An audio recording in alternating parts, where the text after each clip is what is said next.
Assalamualaikum warahmatullahi wabarakatuh. Alhamdulillahirabbil alamin wa bihi nasta'in wa ala umuri dunya waddin.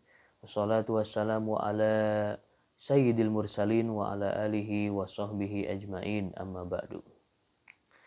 Jamaah yang dimuliakan oleh Allah Subhanahu wa taala, pada kesempatan yang insyaallah penuh keberkahan ini saya akan melanjutkan pengajian kitab Akhlaq lil Banin jilid pertama, judul yang kedua. Bagi siapa saja yang memiliki kitabnya, mari kita simak pembahasan kitab Akhlaq jilid pertama, judul kedua. Tapi sebelum kita memulai kajian kita, alangkah lebih utamanya kita berdoa kepada Allah Subhanahu wa taala, semoga ilmu yang kita dapatkan pada hari ini barokah dan manfaat. A'udzubillahi minasyaitonirrajim. Bismillahirrahmanirrahim. Rabbana atina min ladunka rahmatan wa hayyi lana min amrina rasyada. Rabbi zidni ilman warzuqni fahma. Rabbi shrah li sadri wa yassir li amri wahlul 'uqdatan min lisani yafqahu qawli. Bismillahirrahmanirrahim. Al-waladul adibu, seorang anak yang berakhlak. Al-waladul adibu yahtarimu walidayhi wa muallimihi. Anak yang berakhlak, ya, atau anak yang beradab adalah anak yang menghormati kedua orang tuanya dan gurunya. Wa ikhwanahu al-kibar, dan dia menghormati saudara-saudaranya yang lebih besar darinya. Wa kullaman akbaru minhu, dan siapa saja menghormati orang-orang yang lebih usianya lebih tua daripada dirinya.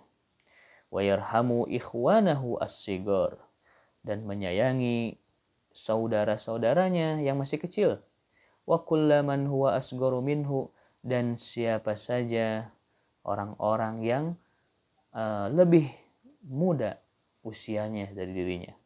Nah, inilah yang disebut anak yang beradab, ya. Anak yang berakhlak.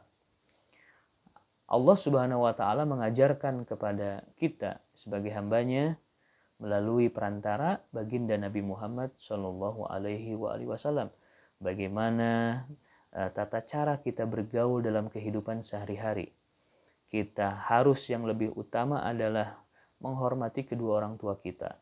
Kenapa? Karena orang tua kita lah yang merawat kita dari semenjak kecil. Ibu kita yang melahirkan kita 9 bulan. Ya, ayah kita yang setiap hari bekerja, ya, tanpa lelah membanting tulang untuk kehidupan kita, anak-anaknya, ya. Maka dari itu Rasulullah SAW mengajarkan bahwa hormatilah ibumu, sampai Rasulullah mengatakan 3 kali. Ya, ada sahabat yang bertanya, ya Rasulullah, siapakah yang harus aku hormati? Jawab Rasulullah, ibumu. Siapa lagi ya Rasulullah? Ibumu. Siapa lagi ya Rasulullah? Ibumu. Siapa lagi ya Rasulullah? Baru bapakmu. Ya. Nah, kemuliaan seorang ibu karena apa? Karena engkau, ya, para anak dikandungnya selama 9 bulan, ya. Di situ perjuangan seorang ibu bagaimana, ya, dapat kita bayangkan, ya. Tidur susah, ya, kemudian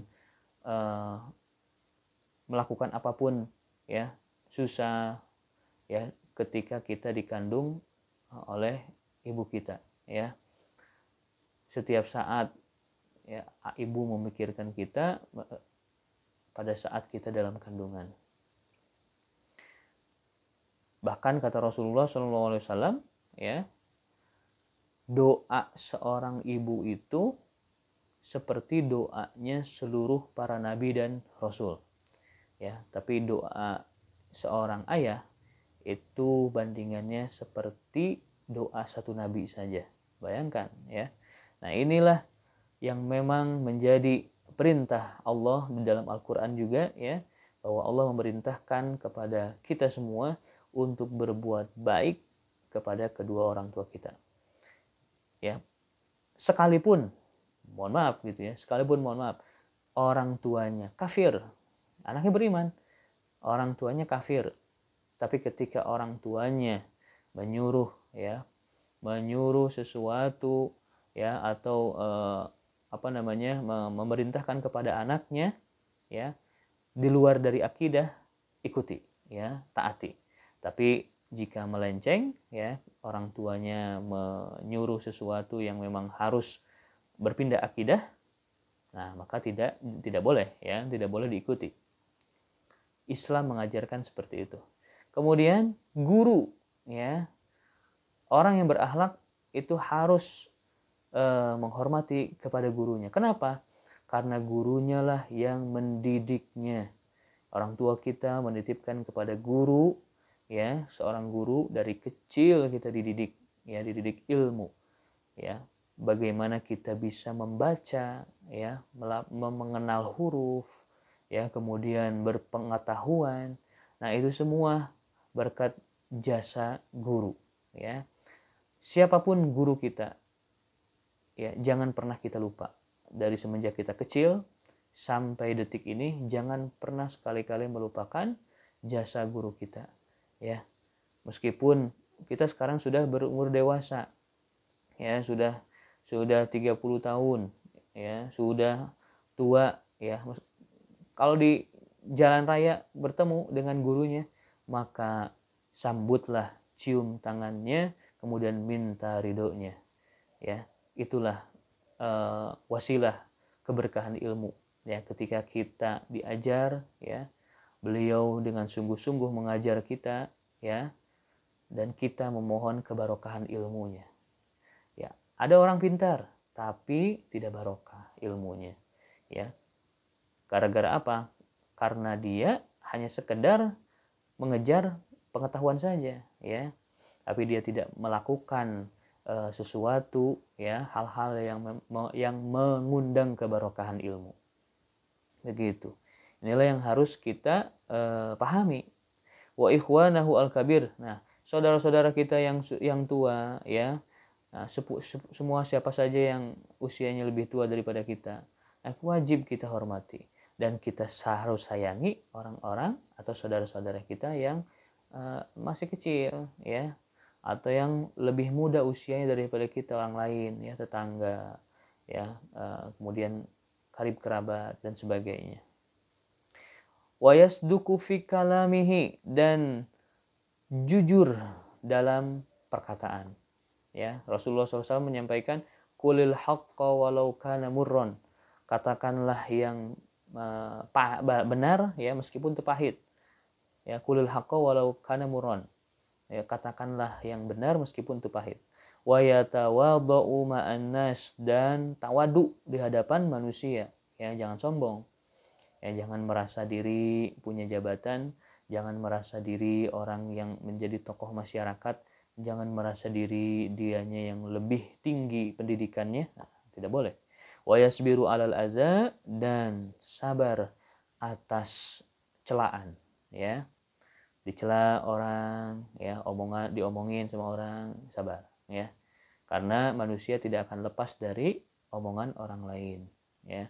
Wala yuqati'ul aulad, dan jangan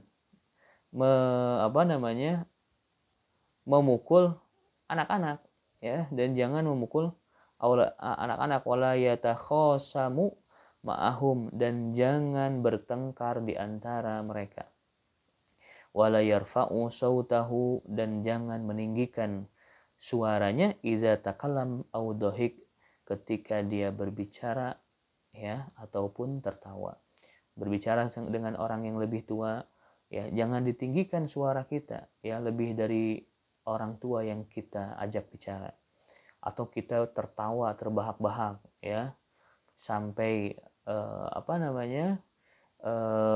orang itu tidak senang mendengarnya ya, tertawa terbahak-bahak. Karena apa kata Rasulullah, jika tertawa berlebihan ya, tertawa seperti itu terbahak-bahak ya, itu bisa mengkeraskan hati.